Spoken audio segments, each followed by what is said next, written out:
Hai Tribuners, kembali lagi di Tribun Nika, Tribun bersama Unika. Kali ini bersama saya Elsa Elningtyas. Spesial banget kali ini Elsa juga lagi ditemani lagi nih dengan Bapak dari Rektor Unika Sugio Pranoto, Bapak Dr. Ferdinandus Hindianto. Halo Pak. Halo Mbak Elsa, halo Tribuners. Iya. Jangan bosan-bosan ya ngeliat kita berdua. Kayaknya semoga nggak bosan ya mereka. Iya, semoga Tribunersnya ya nggak bosan sih. Kalau saya mungkin nggak bosan ya Pak. Saya tak mikir dulu deh. Mikir dulu, kenapa nih Pak? Jangan gitu dong Pak. Kita mau membahas hal-hal seputar pekerjaan nih. Terlebih setelah lulus kuliah di tengah pandemi COVID-19. Nah, ini mungkin Tribuners banyak banget yang merasa kalau susah ya sekarang cari pekerjaan. Kenapa kok dari kemarin-kemarin nih fresh graduate nggak cepet keterima di kerjaan mereka gitu Pak. Mungkin pernah ada pengalaman Pak? Waduh, enggak ya. Oh ya, ngomong-ngomong sebelum kita ngobrol lebih lanjut Pak, ada baiknya mungkin kita lepas masker biar kelihatan cantik gantengnya. Ngomong-ngomong, kita pun juga udah disuntik vaksin COVID-19 2 kali dan juga sudah melakukan tes antigen dan dinyatakan negatif. Jadi it's okay. Ya. Mau langsung ngobrol berat nih Pak kayaknya. Wah, ini temanya berat gitu ya? Iya lumayan, soal ini menyangkut hajat banyak manusia. Kira-kira nih Pak, lapangan pekerjaan itu apa bisa dinyatakan semakin luas di tengah pandemi seperti ini, atau justru malah menyempit? Ya, saya kebetulan backgroundnya psikologi organisasi. Banyak membantu perusahaan-perusahaan juga menjadi pendamping, konsultan dan sebagainya. Kemudian pernah juga menjadi direktur pusat psikologi terapan. Nah, ada yang menarik Mbak Elsa. Banyak perusahaan itu mengeluh mencari tenaga kerja baru, SDM baru itu susah. Oh, malah gitu ya? Tapi di satu sisi banyak juga keluhan para lulusan yang menyatakan sulit mencari pekerjaan. Itu ada sesuatu kayaknya yang perlu kita bongkar gitu ya. Kenapa ya? Yang satu bilang nggak ada, yang satu bilang nggak dapat dan seterusnya. Jadi setelah saya coba analisis, jadi yang diminta oleh perusahaan itu ternyata sebagian besar belum bisa dipenuhi oleh para lulusan. Nah, kebanyakan tidak di IP atau indeks prestasi. Kebanyakan juga bukan karena banyak perusahaan yang pengen fresh graduate. Kecuali beberapa perusahaan yang pengen yang sudah experience gitu kan.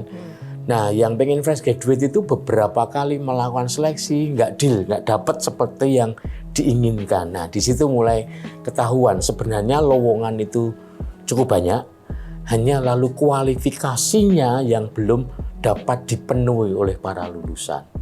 Itu paling besar porsinya di situ. Kalau mau bicara lebih operasional, ya teknis-teknis sih. Ngadepin wawancara dan sebagainya termasuk membuat aplikasi yang sekarang semua kan digital ya. Sudah tidak lagi beli amplop coklat. Udah lewat, bukan zaman kita. Sudah lewat dan sebagainya. Jadi masih banyak sih secara operasional, tapi yang paling besar ya porsinya di situ. Perusahaan itu cari A tetapi belum bisa dipenuhi oleh para lulusan. Kira-kira itu. Nah, kalau kita bongkar apa saja ya gitu ya. Kira-kira pertanyaan berikutnya harusnya itu. Iya, kok sudah bisa memprediksi ya. Aduh, saya pulang aja ya.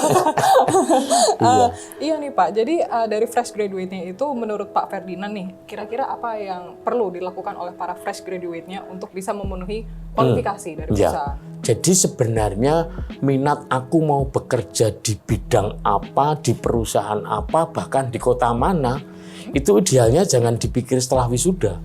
Oh, sebelum wisuda. Kalau perlu sejak semester 2 itu sudah punya angan-angan aku mau kerja di sana gitu. Sehingga tahu betul perusahaan itu minta apa. Nah, selama proses kuliah aku menyiapkan diri. Perusahaan minta calon SDM yang networking-nya luas. Nah, itu kalau setelah wisuda kan susah kita bangun networking baru. Tapi kalau sejak semester 2 atau semester 3 kita udah tahu dibutuhkan orang yang punya networking luas. Maka seorang mahasiswa bisa mulai menyiapkan diri, membangun networking. Saya sering kalau interview itu kan pertanyaannya simpel. Selain teman sekelas Anda, siapa yang Anda kenal di luar fakultas? Banyak yang bisa jawab. Selain dosen pembimbing dan dosen pembimbing skripsi Anda kenal nggak dosen fakultas lain? Itu banyak yang nggak bisa jawab loh. Itu contoh paling sederhana tentang networking gitu. Kemudian yang kedua, banyak perusahaan yang pengen dapat calonnya itu selain hard kompetennya oke, tapi juga punya leadership. Nah, mampus lu. Apa itu leadership? Nah, kepemimpinan itu. Kalau itu tahu baru setelah wisuda kan nggak bisa. Nah, tapi kalau dari awal, oke, berarti aku harus jadi ketua BEM misalnya. Aku harus jadi ketua UKM. Aku harus jadi ketua kelompok ini, dan seterusnya. Sehingga bisa menyiapkan diri. Itu problem terbesar. Oke. Mungkin ada tipsnya Pak, ini kan harus bisa networking. Tapi di satu sisi juga nggak boleh meninggalkan kewajiban utamanya yaitu belajar, yaitu kuliah. Mungkin ada gampang kok, satu latihan networking itu justru di dalam satu kampus dulu. Bagaimana tidak terbiasa berduet maut selamanya dengan temennya. Duduk sebangku, ngerjain tugas berdua, dicek ternyata kosnya bareng. Ternyata asal SMA-nya sama. SMP-nya sama, ternyata TK-nya sama. Astaga. Dan setelah ditelusur ya, mereka ternyata sudah pesen liang kubur yang sama. Itu beneran satu paket namanya. Ya artinya membangun jejaring kalau ngelompok tugas itu ya jangan dengan itu terus. Lalu melebarkan keluar fakultas, di mana UKM, bikin program kreativitas mahasiswa, mau tidak mau kan ketemu dari fakultas lain. Nah pasti kalau terlibat dalam kegiatan itu, suatu hari akan berhubungan dengan pihak luar. Sudah dapat lagi. Terus akan meluas. Nah persoalannya ada dua, membangun dan memaintain. Membangun itu pertama kali kenalan, halo Elsa bla bla bla. Memaintain itu nanti aku WA. Mbak Elsa ini nomor saya. Nah, jadi jangan hanya membangun tapi lalu tidak di-maintain gitu. Kemudian dalam memaintain itu tidak hanya say hello. Usahakan itu jangan minta terus itu. Mbak bisa tolong ini, Mbak bisa titip ini. Lama-lama termasuk titip produk. Ada jus, ada makanan. Agak banyak kayak mintanya. Kan males kan akhirnya. Ya, jadi memang harus belajar tentang itu sih. Itu baru dari satu atribut networking. Kita masih ngomong communication skill, kita ngomong leadership, kita ngomong persistent, kita ngomong willingness to learn, kemauan belajar. Dulu apa? Psikologi. Belajar ilmu lain nggak selain psikologi? Jurnalistik. Oke, lumayan ya. Di sini. Nah, gitu kan. Ya, pernah nggak bicara atau belajar ya tahu sedikit tentang saham? Dulu belum zamannya NFT gitu, belum zaman cryptocurrency. Tuh kan, itu kan iya, contohnya. Iya, telat juga ya berarti ya. Makanya saya belum. Pernah nggak belajar tentang, ya tidak harus dalam, tentang hukum, tentang ekonomi makro, mikro dan sebagainya. Itu willingness to learn yang saat ini sangat penting gitu. Gitu sih kira-kira. Jadi sebenarnya terlambat sekali kalau sering ada acara gini. Pembekalan calon wisudawan dengan tema menyiapkan masuk ke dunia kerja. Terlambat. Udah mau lulus baru disiapin. Gimana ini? Iya. Maka kalau di Unika itu sejak semester 2 itu ada yang namanya ATGW.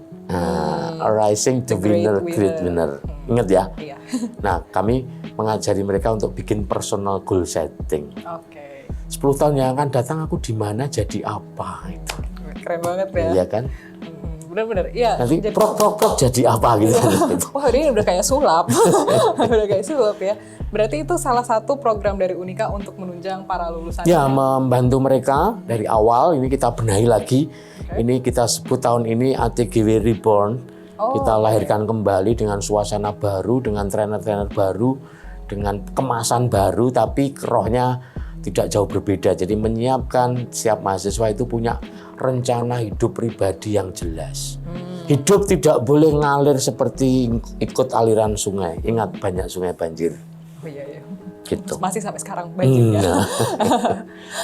Kalau untuk ATGW ini apakah online, offline atau bagaimana? Tahun ini masih online karena kan dilaksanakan bulan depan. Jadi teman-teman yang dari luar Jawa dan sebagainya belum bisa sampai ke Semarang toh. Tapi ini ATGW terakhir yang online. Kemudian Mbak Elsa, aku nggak tahu sudah kami punya aplikasi My Goals itu kan, ditulis di situ. Goalsku apa sih? Gitu. Untuk follow up-nya? Yes, ya. Jadi My Goal. Jadi harus berani sih. Aku jadi psikolog anak yang terkenal, bla bla bla. Aku jadi lawyer yang hebat, bla. Harus berani. Jangan sampai enaknya jadi apa ya? Itu sudah semester 8 pula. Masih bingung. Itu gimana ceritanya nanti? Iya. Sehingga selama proses belajar bisa mengembangkan diri baik yang soft maupun yang hard. Termasuk misalnya mau jadi psikolog anak, harusnya nulis skripsinya tentang itu dong. Yang sealiran. Iya dong, jadi semakin tajam. Pas interview itu udah kelihatan, oh ini expert gitu. Ini kompeten ini gitu. berarti dari perusahaan pun juga akan menanyakan hal-hal seperti itu. Sangat sering, dan tidak kalau soal IP banyak yang lolos sih, tapi begitu ketemu interview itu udah nampak gitu ya. Orang-orang HRD itu intuisinya udah sangat kuat, ini nggak punya kompetensi yang dicari nih. Gitu. Oh itu kelihatannya dari interview itu ya. Yes. Seperti itu. Nah siap-siap itu Tribuners yang mau interview, fingers crossed. Jangan lupa untuk tahu dulu mau kemana. Ya. Seperti itu kan. Ngomong-ngomong nih Pak, untuk lulusan Unika sendiri itu kan mostly kebanyakan itu meneruskan usaha orang tuanya ya. Tapi ada juga yang sukses jadi di bidang lain, di influencer mungkin, atau mungkin bahkan ada jadi wali kota juga. Itu kan suatu prestasi yang membanggakan. Mungkin boleh sharing success story lainnya, mungkin dari lulusan Unika yang bekerja di dunia psikologi industri organisasi, atau mungkin di kantor, ya istilahnya mungkin kalau bahasa anak sekarang budak korporat. Mungkin ada success story-nya Pak? Ya cukup banyak sih tapi intinya gini, ukuran sebuah universitas itu berhasil atau tidak, itu dilihat dari outcome-nya, yaitu lulusannya. Lulusannya itu bekerja di bidang yang sama dengan yang dipelajari waktu kuliah, enggak gitu. Aduh, saya tersindir. Aduh. Tapi Anda pakai psikologi nih. Ya kan, kalau jurnalistik pakai psikologi. Jadi contoh, banyak juga teman-teman manajemen ya, prodi manajemen itu meneruskan usaha orang tuanya. Oke, fine. Kami sedang melakukan pelacakan, ini angkanya sudah sampai di angka 50-an% dan sudah ketemu gitu ya. Ternyata cukup banyak yang on the track sesuai dengan bidang ilmunya. Yang psikolog anak cukup banyak di Semarang ini, tempat-tempat konsultasi, tempat terapi, bahkan sekolah. Kemudian untuk anak-anak berkebutuhan khusus yang dikelola, dimiliki oleh lulusan psikologi. Nyambung kan gitu. Bahwa ada lulusan psikologi yang punya catering, ya ada gitu kan. Tetap ada. Nggak tahu sih psikologinya di mana gitu. Tapi itu angkanya nggak boleh gede. Arsitek, ya hampir semua arsitektur di Semarang ini kayaknya anak-anak lulusan Unika. Baik yang secara self-employed ataupun yang bergabung pada sebuah biro desain gitu kan. Ada juga sih arsitek yang kemarin ketemu kerja di bank gitu. Tapi jumlahnya nggak banyak. Dan itu yang disebut sebagai universitas yang benar, ya harusnya begitu. Jadi contoh ya, aku bilang gini, oh itu Pak dia punya konter HP gede banget gitu loh. Apakah untuk bisa punya konter dia harus kuliah di misalnya di jurusan desain komunikasi visual? Kan tidak. Jadi itu sih yang kita ukur, dan kami harus memastikan lulusan kami harus bekerja di bidang yang memang sesuai dengan background prodinya gitu. Begitu ya. Ada sih fakultas hukum yang jadi marketing perumahan hebat. Tetapi saya tanya, Mas, ada kaitannya? Oh iya Pak, ketika perjanjian dengan bank, itu hampir 100% saya tidak pernah ada yang kasus. Gitu. Itu contoh kan, contoh. Jadi masih relevansinya masih ada. Gitu. Jadi masih nyerempet-nyerempet. Ada juga yang rias manten, oke, menarik ini. Karena passionnya di situ kan. Jadi dosen cukup banyak. Nah kalau yang HRD perusahaan kayaknya, kalau bicara Jateng, DIY sampai Surabaya, Jakarta, lulusan psikologi Unika yang psikologi organisasi cukup dominan. Cukup banyak sekali ya. Udah dijuruskan berarti kalau misalnya S1-nya kah atau gimana? Peminatan sih, minatnya di mana, kemudian nanti dia bantu ketika nulis tugas akhir toh, harusnya ya temanya yang sesuai dengan minat gitu. Kalau mengerjakan sesuatu tidak sesuai minat kan konyol. Dulu nulis skripsi apa? Dulu mekanisme proyeksi pelukis. Jadi ada artnya gitu ya. Kualitatif ya? Iya betul. Topik yang cukup dihindari anak-anak psikologi dan kualitatif itu. Nah kalau kuantitatif kalau nggak salah tipis-tipis skripsinya, soalnya hitungan semua. Elsa nggak jago ngitung soalnya. Nah lalu kemudian nih Pak, kalau dari Unika sendiri itu kan ada Unika Job Fair. Sejauh ini apakah membantu dari mahasiswa Unikanya atau mungkin justru dari pihak perusahaan mungkin yang merasa terbantukan? Ya sebenarnya itu kan mempertemukan dua kepentingan toh. Jadi kita yang pertama kali sejak tahun 2002 Unika Job Fair pertama itu lalu mempertemukan ada yang butuh lalu kita ketemukan. Tetapi memang target saya tidak sekedar jadi tempat bertemu tapi sudah saling memenuhi. Kami memenuhi kebutuhannya, perusahaan juga terpenuhi kebutuhannya. Kemudian nanti dalam evaluasi kurikulum itu kami undang mereka dunia usaha itu. Bagaimana dengan alumni kami gitu. kurang apa dan sebagainya, apa yang perlu dibenahi dan seterusnya. Salah satu karakter alumni Unika yang di Jakarta ya, misalnya aku sebut yang di KG gitu, polos, lugu, pekerja keras gitu. Ya diajak susah itu enak gitu. Oh, diajak susah bahasanya.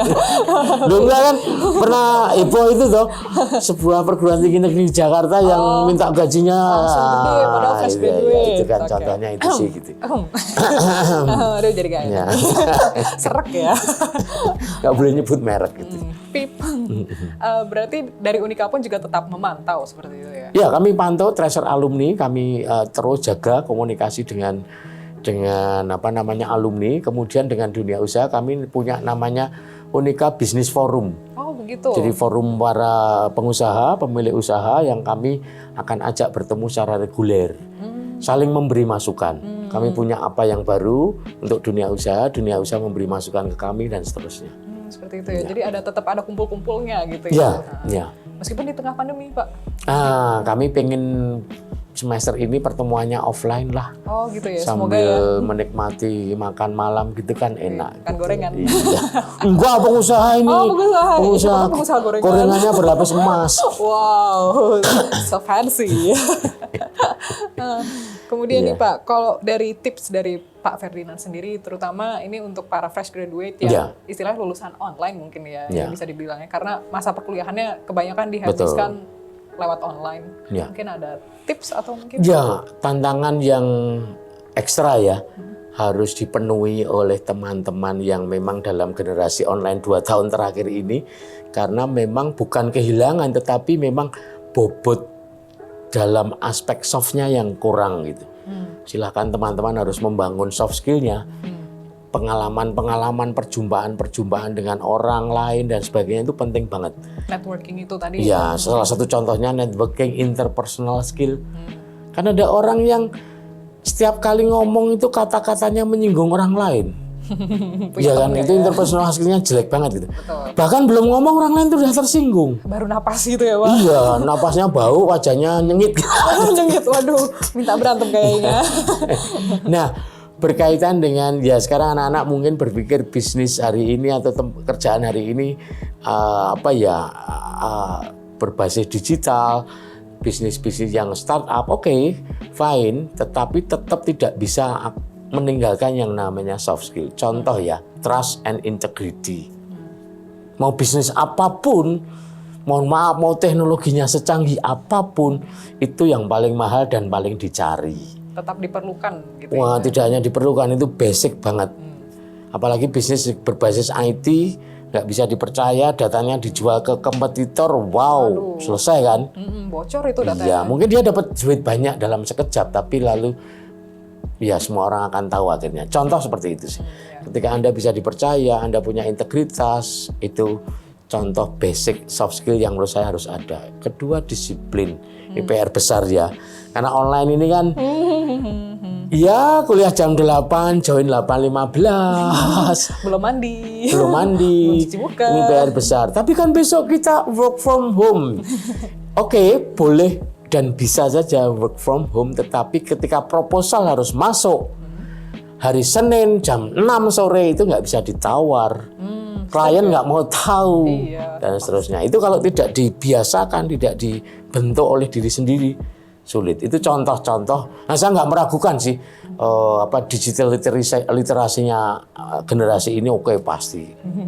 Mereka udah bicara metaverse, NFT, macam-macam. Tapi soft skill dimanapun nggak akan pernah hilang. Betul. Tidak tergantikan dengan gadget gitu ya. Oke. Nah, itu beberapa tips untuk para fresh graduate. Monggo, tadi dicatat atau di screen record mungkin jangan-jangan. Sering terjadi loh, ketika interview itu ada yang terlambat. Oh, seperti itu. Lalu dia membangun sekian banyak alasan, mau apa-apa. Oh, bagi saya udah selesai itu.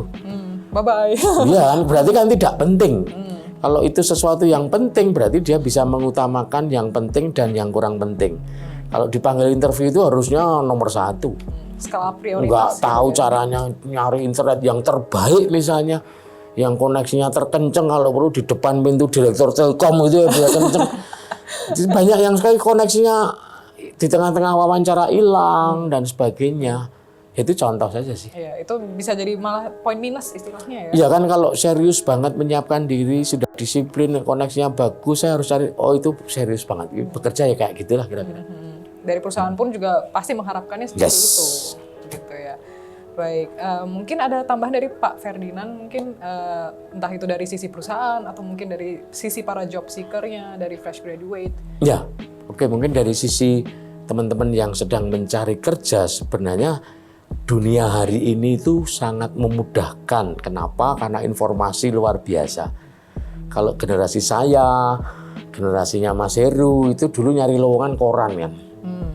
Ya kan? Iya, benar-benar. Sekarang bahkan tidak perlu mencari, malah dikasih kabar. Oh iya, ada notifnya. Yes. Jadi kalau dari sisi itu tidak ada masalah. Justru menurut saya justru bekal kita yang sudah kita miliki harusnya kita bisa identifikasi. Kekuatanku itu di sini, di sini, di sini, di sini. Itu harus diolah betul, disiapkan betul.